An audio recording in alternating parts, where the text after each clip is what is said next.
till 3. Afternoons with Dennis Walter.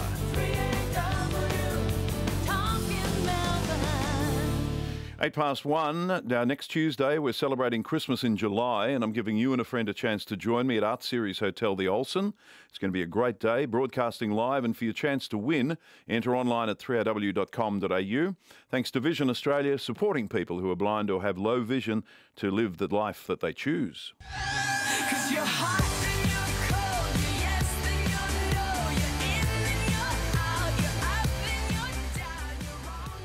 Well, he is, of course, the owner of Vue de Monde here in Melbourne. He finds time, though, to be guest judge on Masterchef and is even going into a burger business. Shannon, Bennett, welcome back. Thanks, Dennis. It's great to be here. Good to have you back. This year's Masterchef, I think, has been an absolute cracker.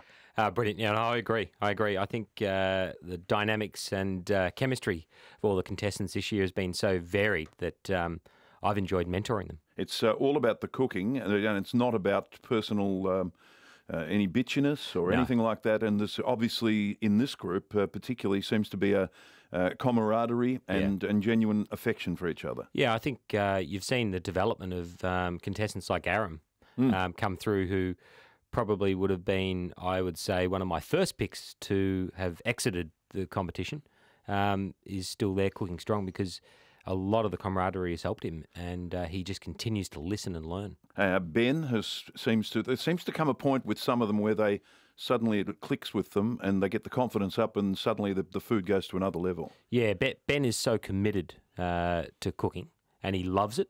And I think that the development through him is that they learn off each other, and then you get this exposure to so many really talented chefs that come in and do masterclasses, mystery boxes. So it's literally like a 3-year apprenticeship. And it's Matt Preston mentioned here a few weeks ago that you've got these people who want to be on MasterChef who are already pretty nerdy about their food. It's their thing. But then they get put into this situation where over a series it takes about 6 months to film, and that is all they're doing. They're either cooking or studying. Yeah, the studying is the big part.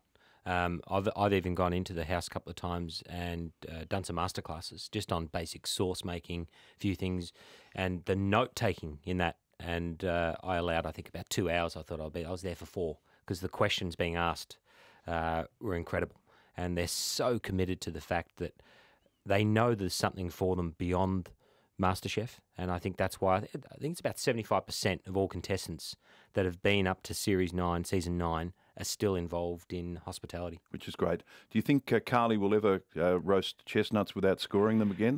No. That was a very special moment. Yeah, I think there's a lot of moments like that where they'll learn big time. And the great thing is that they've probably got now all these downloads where they can look up to see where their mistakes were. And that's one of the things for me is that they do learn from their mistakes extremely quickly because they go home and they don't worry about it in terms of the failure side of it. They see failure as their success.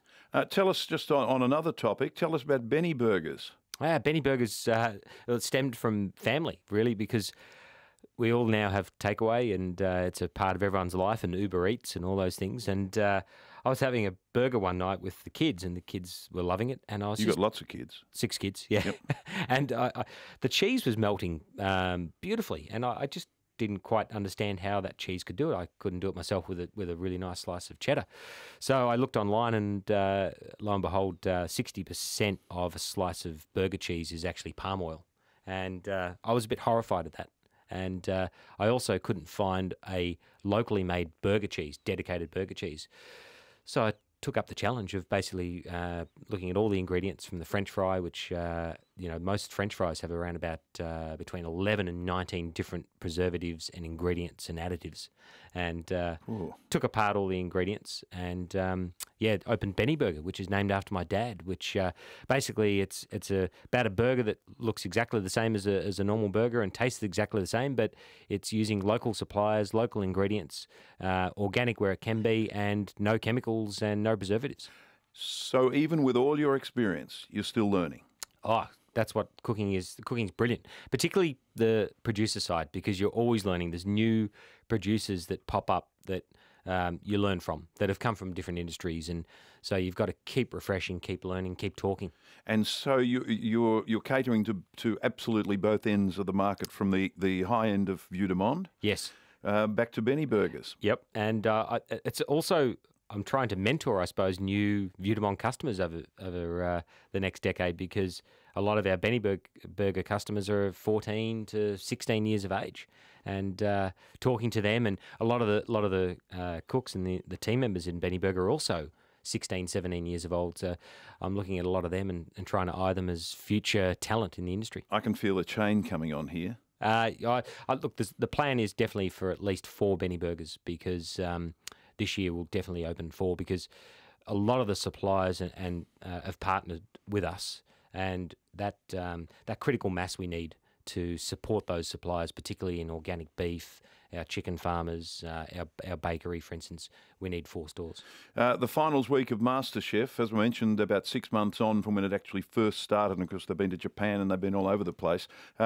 You must feel a great satisfaction at being involved with the journeys of these youngsters. Oh, it's incredible. And you see them a few years later, you always bump into them, and you're incredibly proud that it might have been just 1 or 2 little tips here and there that's contributed to their success.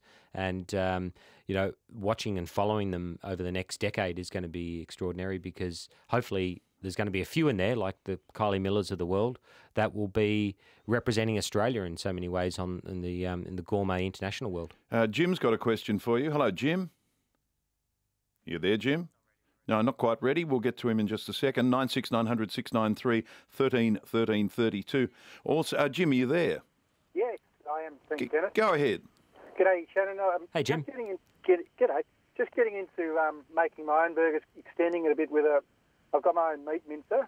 Brilliant. So I'm looking for advice on cuts of beef to use for really luscious sort of juicy burgers. What would you recommend? I really like the chuck. Jim, I reckon around about 60% chuck and rump. So the remainder of being quite lean rump. And then up to you on the fat content of how much of that fat trim that you put back into the burger. I only like around about 5%, but I think the average is around about 10% that you put back in. And then the grind for me is really important. I like quite a fine grind. And then I like to what the trend now is in burger shops is called the smashed burger, where you actually smashed avocado. Now we've got smashed burger. Oh, the smashed burger is great because it's I don't know if you've heard of Shake Shack before. Nope. Shake Shack it's probably Danny Myers is the creator of Shake Shack in New York, and there's around about 80 stores around the world now. But he's famous for smashing the burger, and you caramelize the outside by putting a very, very heavy weight and pressing it onto the grill. Mm-hmm. And you've got to have a fine grind to do that, and it caramelizes beautifully on the outside. And quite a thin burger that's cooked all the way through. Sounds great. Yeah. Jim, thank you for your call. Terry? Yes, Dennis. A couple of years ago, as a musician, I was playing out in the Dandenongs for a wedding that had the most. The caterers came in, and I was watching them all night because we had a long night, and I've never seen anything quite like the precision of all the staff, and then the food was unbelievable. It was only at the end of the night we realised it was Vue de Monde staff that were doing the wedding. Oh, beautiful, Terry. Was that at Burnham Beaches or? No, it was one of your staff that was having a wedding. Yep. Okay, yep. I know the one you're talking about. No, well, thank you very much for that. No, we've got a great team, and there's a lot of team members that have been through the group over the years as well that we've built great relationships with that have gone on to do some really great things. So we're incredibly proud. Terry, thanks for your call. Judy? Yes, hello, Shannon. Hey, Judy. Shannon, I am so enjoying this session, this time of MasterChef. Oh, thank you. I think the people are so nice. They're just, I feel as though I know them. Yeah, I think that's what Dennis mentioned earlier, the camaraderie between all of them. And I think that also a lot of the contestants weren't great cooks when they came on to the season, but they were really great people and really passionate. And I think that that's what's shown MasterChef, that we can, if you've got the passion, you've got the energy, the show and the people on the show will teach you how to cook. The other thing they're doing, thank you, Judy, for your call. Thanks, Judy. The other thing, Shannon, is that they're cooking on television. There always has to be in their mind. I know they would probably put it out of their mind when they get used to it, but at the end of the day, you're not just cooking and maybe going to stuff something up. You're stuffing it up on national television. Yeah, no, but you've got to get that out of your mind really quickly when you're on the show, and you've just got to realise what your goal was when you came onto the show originally, and that was to be a better cook when you leave. And I think you cannot be scared of failure. It goes back to that. And I think as soon as you're not scared of the failing, you seem to succeed. Shannon Bennett, always a pleasure. Any more children on the way? You've got 6. Oh, no, I've worked out what's causing it, and it's never going to happen again now. It's excellent. Everything is fine. Good luck with Benny's Burgers. Can you stay around? We'll take some more calls. Sure, Dennis. No problem. Back shortly, Shannon Bennett, special guest, 1.